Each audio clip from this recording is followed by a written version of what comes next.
আল্লাহ তাআলা মঞ্জুর করেন, কবুল করেন। কয় শ্রেণীর? 5 শ্রেণীর।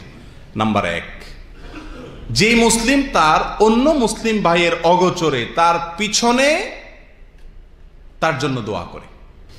যে মুসলিম তার অন্য মুসলিম ভাইয়ের অগোচরে, তিনি এখানে নাই, তার জন্য আল্লাহর কাছে কোনো কিছু চায়, ওই চাওয়া আল্লাহ সুবহানাহু ওয়া তাআলার ফেরেশতারা ওই দোয়াকারী ব্যক্তির জন্য আল্লাহর কাছে পেশ করেন।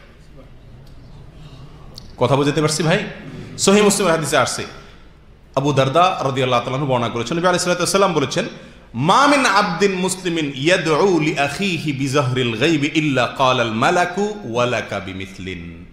কোন মুসলিম বান্দা তার ভাইয়ের জন্য যদি অগোচরে, তিনি এখানে নাই, তার অনুপস্থিতিতে যদি আল্লাহর কাছে তার জন্য কোনো কিছু চায়, কোনো কল্যাণ চায়, তো আল্লাহর ফেরেশতারা ওই ব্যক্তির জন্য, দোয়াকারী ব্যক্তির জন্য আল্লাহর কাছে দোয়া করে যে তোমার জন্য আল্লাহ তাআলা তাই দেখ যা তুমি তোমার মুসলিম ভাইয়ের জন্য চাইতেছো।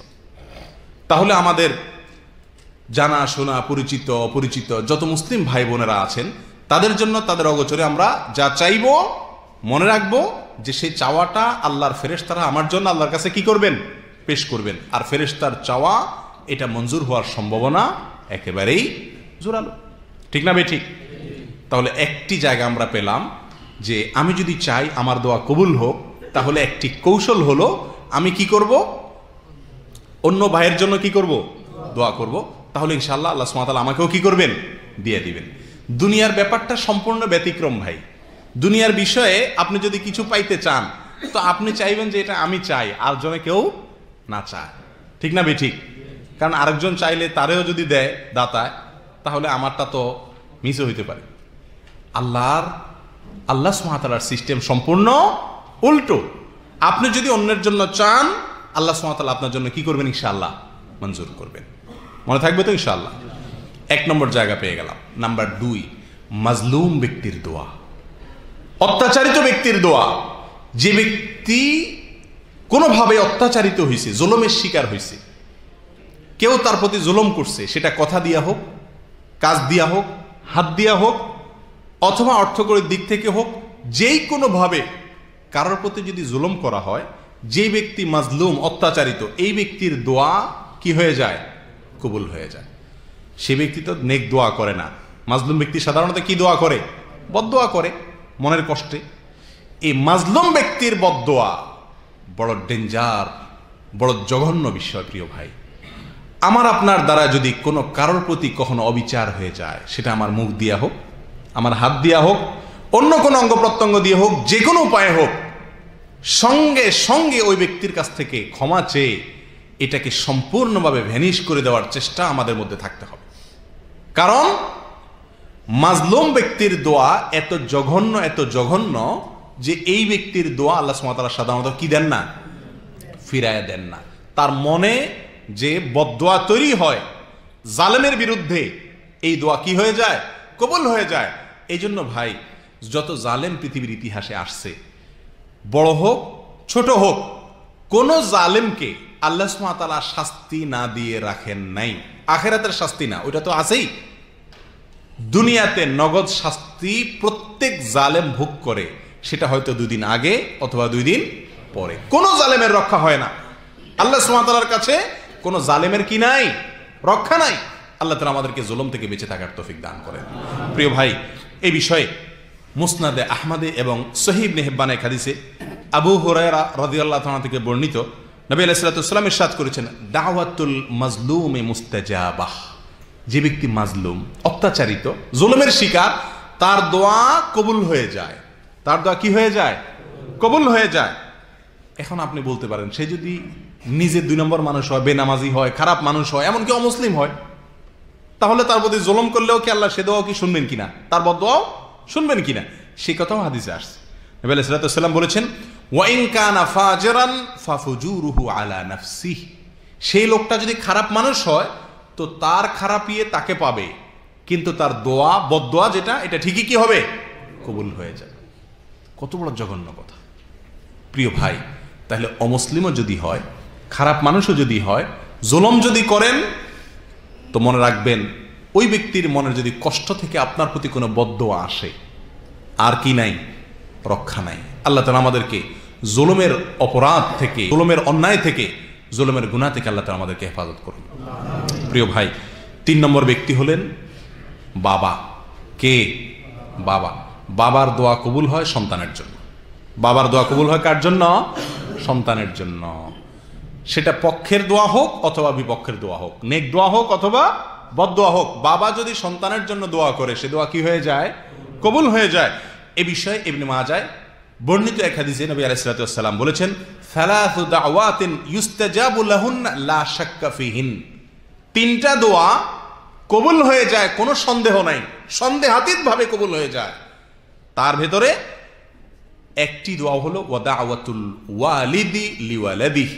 বাবা যদি তার সন্তানের জন্য কি করে? আল্লাহর কাছে দোয়া করে, তো সে দোয়া কি হয়ে যায়? কবুল হয়ে যায়। অন্য বর্ণনায় আসছে দাওয়াতুল ওয়ালিদি আলা ওয়ালাদি, অর্থাৎ বাবা যদি সন্তানের বিরুদ্ধে বদদোয়া করে সেটাও কি হয়ে যায়? কবুল হয়ে যায়।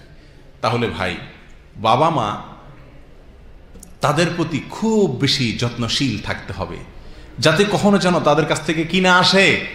বদদোয়া না আসে। সবসময় যেন তাদের কি পাই? আমরা নেক দোয়া পাই। এই আপ্রাণ চেষ্টা সবসময় থাকতে হবে। আল্লাহর পক্ষ থেকে বড় কঠিন পরীক্ষা মা বাবা।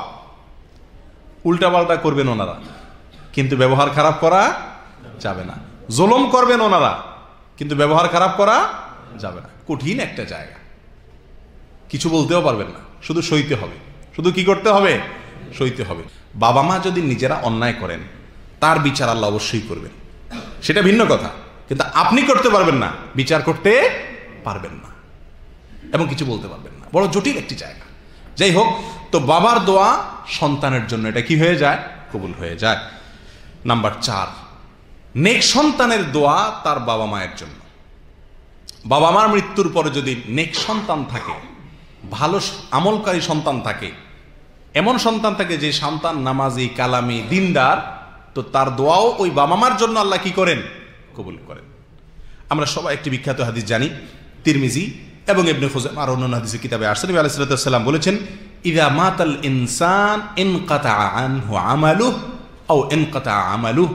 যখন মানুষ মারা যায়, তার সমস্ত আমলের দরজা কি হয়ে যায়? বন্ধ হয়ে যায়। কিন্তু 3টা দরজা কি থাকে? খোলা থাকে। তার ভিতরে একটা হলো ওয়ালাদুন সালেহ ইয়াদউ লাহ। নেক সন্তান যদি সে রেখে যায়, আর সে সন্তান যদি তার মা বাবার জন্য কি করে? দোয়া করে, তো এই দোয়া তার উপকারে আসে। বোঝা গেল এই দোয়া কি হয়? আল্লাহর কাছে কবুল হয়। তাহলে যদি দুনিয়াতে নেক সন্তান রেখে যেতে পারি, তাহলে সেই দোয়া আমাদের জন্য কি হবে? ইনশাআল্লাহ কবুল হবে। আর আমরা যদি নিজেরা নেক থাকার চেষ্টা করি, আর বাবা মা দুনিয়া থেকে যে থাকেন তাদের জন্য দোয়া করলে সেটাও কি হবে? ইনশাআল্লাহ কবুল হবে। নাম্বার 5, আল্লাহর কিছু বান্দা আছেন যারা নেকামল করতে করতে করতে করতে এমন একটা পর্যায়ে চলে গেছেন যে তাদের দ্বারা বদামল সচরাচর সহসা হয় না, ভুলে বিচ্যুতিতে হয়ে যায়। এরকম যদি ভালো কাজ ছাড়া মন্দ কাজ তিনি করেন না, সঠিক ছাড়া বেঠিকের পথে পা দেন না, এরকম যদি কোনো আল্লাহর বান্দা চলতে চলতে চলতে চলতে এই পর্যায়ে চলে যেতে পারেন, তাহলে ওই ব্যক্তি যা চান আল্লাহ তা দেন। যা চান আল্লাহ তা দেন। সহিহ বুখারীতে আসছে, নবী আলাইহিস সালাতু ওয়াস সালাম বলেছেন, আল্লাহর কিছু বান্দা তারা ফরজ আমলগুলো করে, নফল আমলগুলো করে করে আল্লাহ তাআলা নৈকট্য অর্জন করে, করতে করতে করতে একটা পর্যায়ে গিয়ে তার হাত, তার মুখ, তার চোখ, তার কান, তার অঙ্গ প্রত্যঙ্গ থেকে যাই চায় সবকিছু আল্লাহ সুবহানাহু ওয়া তাআলা কি করে দেন? মঞ্জুর করে দেন। কেমন যেন তার চাওয়াই হলো আল্লাহর চাওয়া, তার চাওয়াই কি হয়ে যায়? আল্লাহর চাওয়া হয়। সহিহ বুখারীর আরেক হাদিসে নবী সাল্লাল্লাহু আলাইহি ওয়াসাল্লাম বলেছেন, ইন্না মিন ইবাদিল্লাহি লাউ আকসামা আলাল্লাহি লা আবাররাহ। নিশ্চয়ই আল্লাহর বান্দাদের ভিতরে এমন কিছু লোক আছে যারা আল্লাহর কাছে যদি বাজি ধরে, কসম করে কিছু চায়, বলে, তো আল্লাহ তাআলা তার কসম ভাঙে না, অর্থাৎ কসম পুরা করে দেন। এটা কখন হয় ভাই? যখন 5 ওয়াক্ত সালাত আপনি পড়েন, হারাম থেকে আপনি বেঁচে থাকেন, আল্লাহর কথার বাইরে আপনি চলেন না, সবসময় আল্লাহকে স্মরণে রেখে চলেন, এক কথায় আপনি একজন আদর্শ মুমিন মুসলিম হওয়ার চেষ্টা করেন। এই পর্যায়ে চলে গেলে আপনি তখন নেককার হয়ে যান বা আব্দে সালেহে পরিণত হয়ে যান। তখন আল্লাহ সুবহানাহু ওয়া তাআলা আপনার সকল চাওয়া কি করবেন? ইনশাআল্লাহ পূরণ করবেন। এ হলো 5 শ্রেণীর ব্যক্তি যাদের দোয়া আল্লাহ তাআলা কি করেন? কবুল করেন। এরপরে আসি আমরা দোয়া কবুলের কিছু কি আছে? জায়গা আছে।